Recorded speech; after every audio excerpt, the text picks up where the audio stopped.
Gold trusted gold buyers తాకట్టులో ఉన్న బంగారాన్ని విడిపించి ఈ రోజు ఉన్న మార్కెట్ ధరకే కొనబడును. మరిన్ని వివరాలకు సంప్రదించండి 77107720.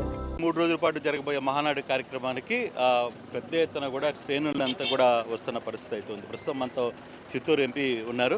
సార్, ఎలా అనుకుంటున్నారు 27, 28, 29 అది కూడా మీరు ఈసారి కడప జిల్లాలో పెడుతున్నారు మహాసభ మహానాడు, అందులో కొంచెం ప్రెస్టేజ్ ఇష్యూ లాగా తీసుకున్నట్టు కనబడుతుంది. మీకున్న డైరెక్షన్ ఏంటి? నమస్కారం.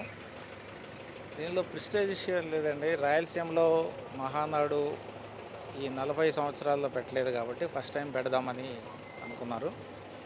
అయితే ఇప్పుడున్న ఏర్పాట్లను బట్టి చూస్తుంటే బ్రహ్మాండంగా జరిగేటట్టుంది.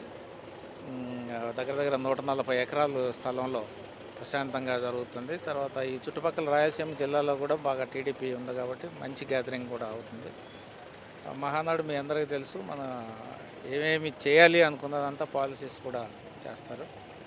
అట్లాగే ముందు ఈ 1 ఇయర్లో మేము ఏం చేసామనేది కూడా అనలైజ్ చేస్తారు. ప్రధానంగా మీ యువ నాయకుడిని పట్టాభిషేకం జరగబోతుంది అని వస్తున్న వార్తలు ఎంతవరకు?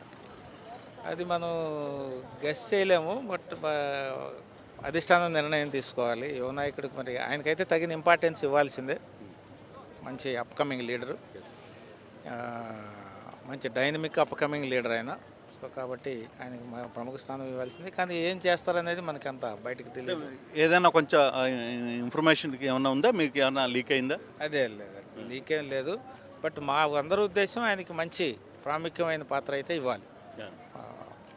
సో ఈ 3 రోజుల్లో మీరు పర్టికులర్గా యువతకి కార్యకర్తలకి ఈసారి భరోసా ఇవ్వబోతున్నారు పెద్ద ఎత్తున అని వస్తున్న వార్తలు ఎంతవరకు? ఖచ్చితంగా యువతకి మంచి పాత్ర ఉంటుందండి. అభివృద్ధిలో వాళ్ళని భాగం చేయాలనేది చంద్రబాబు నాయుడు గారి ఉద్దేశం. సంక్షేమం ఎట్లాగో జరుగుతుంది, అభివృద్ధికి మాత్రం యువతకి మంచి పాత్ర ఇవ్వతాడు, మంచి భాగస్వామి ఇవ్వాలనేది చంద్రబాబు నాయుడు గారి ఉద్దేశం. సో ఇది చిత్తూరు ఎంపీ మాట్లాడుతున్న పరిస్థితి. ఒకటి, యువతకు పట్టాభిషేకం చేయాలి, ఇంపార్టెన్స్ ఇవ్వాల్సిన పరిస్థితి. అలాగే లోకేష్ విషయంలో కొంత ఇంకా పూర్తి క్లారిటీ రాలేదు అని చెప్పి ఆయన చెప్తున్న పరిస్థితి. Court studio. ఇండియా పాకిస్తాన్ తాజా అప్డేట్స్ కోసం డౌన్లోడ్ చేసుకోండి RTV లైవ్ యాప్.